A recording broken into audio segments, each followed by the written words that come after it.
Tonight, Donald Trump says that his controversial pick for the director of national intelligence is only temporary, but that any concerns about his pick's qualifications are overblown.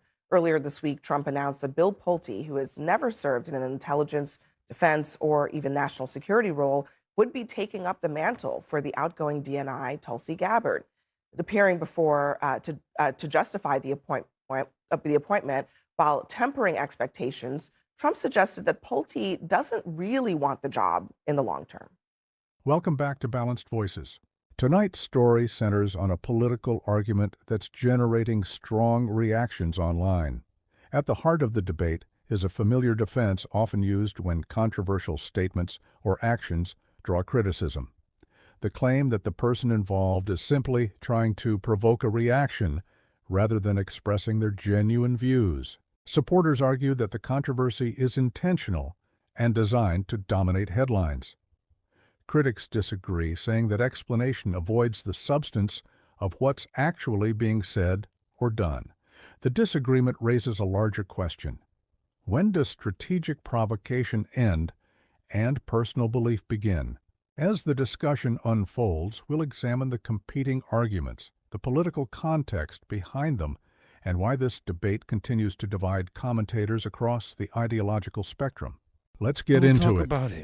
Tonight, Donald Trump says that his controversial pick for the director of national intelligence is only temporary, but that any concerns about his pick's qualifications are overblown. Earlier this week, Trump announced that Bill Pulte, who has never served in an intelligence, defense, or even national security role, would be taking up the mantle for the outgoing DNI Tulsi Gabbard. Appearing before to justify the appointment while tempering expectations, Trump suggested that Pulte doesn't really want the job in the long term. He's not going to be permanent because, I don't think he'd want to be permanent.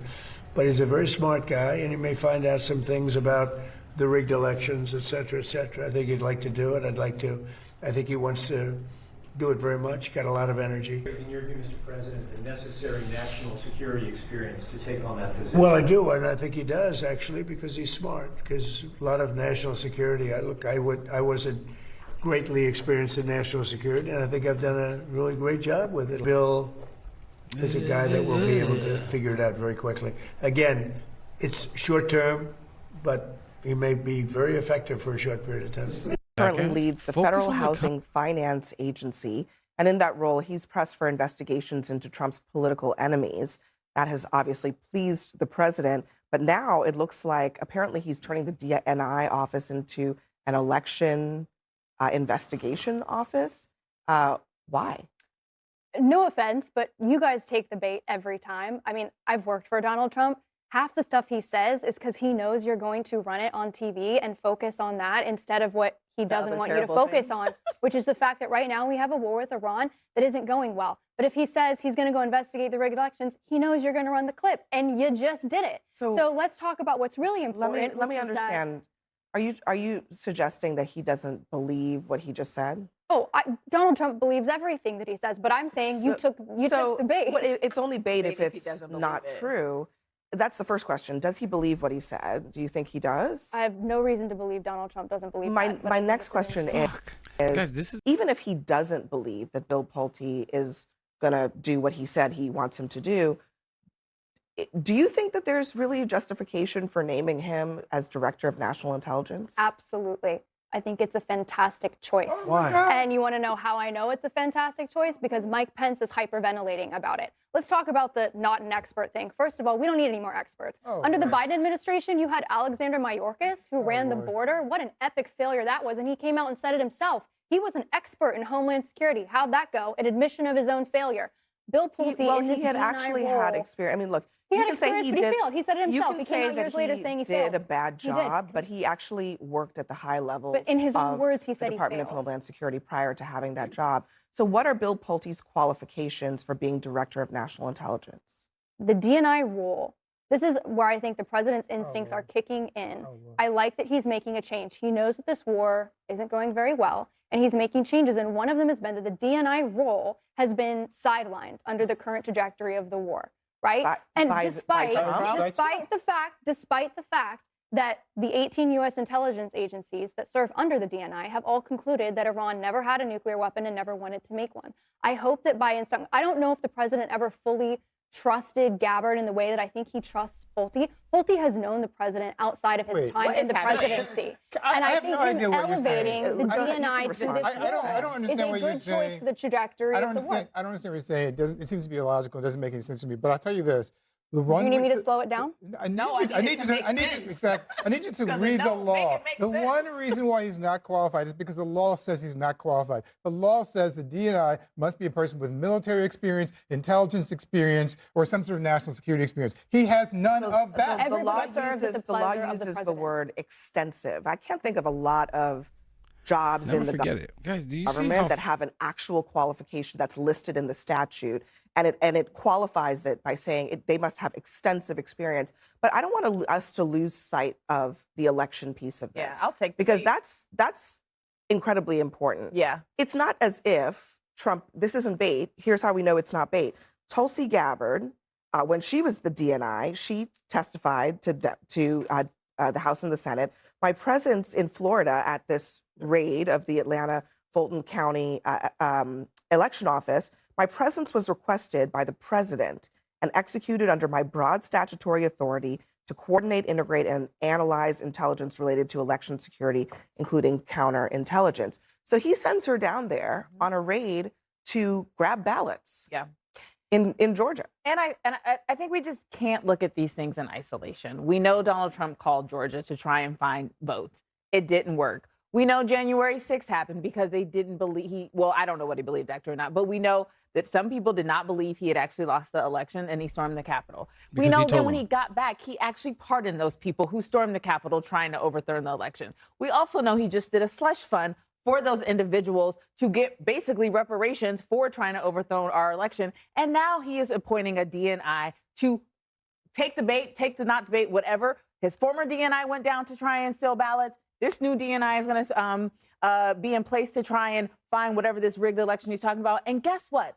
We are having elections in this country right now, and we have a midterm election that could actually take away some of Donald Trump's power right now. So when I, again, look at that fact pattern, a jury probably of 12 of my peers would say that Donald Trump is actually attempting to interfere in the election again. And that is a problem for the DNI. Not to mention, we are at war.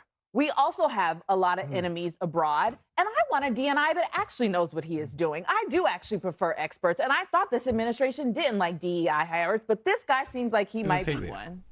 Nice. This isn't about intelligence, right? It is about elections. It's about dirt. Bill Pulte has already proved that he will abuse the power that he had in that Federal Financial Housing Association in order to get confidential information on prominent people so that he could pursue bogus mortgage cases, violating the law to hand over this information to members of Congress and others. What do you think Trump wants to do with him? His consuming passion is to destroy his enemies. And now he's got the director of national intelligence with the keys to the kingdom about every single secret every single person has, plus elections. And he says he doesn't have to do it for a long time. No, he just has to burglarize the place, hand it over to Trump, and give it to somebody else. All right, we're going to leave it there. The conversation didn't stop there. What made this debate stand out was the growing divide between how different groups interpret the same events.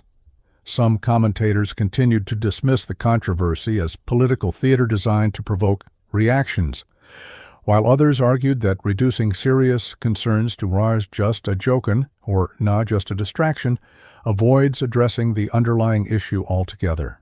Critics pointed to a broader pattern in modern politics, where controversial statements are often defended not on their merits, but by claiming they were never meant to be taken seriously in the first place. Supporters, meanwhile, argued that opponents are overreacting and giving unnecessary attention to comments that were intended to spark debate. The disagreement reflects a much larger discussion about accountability, political messaging, and public trust. When controversial actions generate criticism, should the focus be on intent, impact, or both?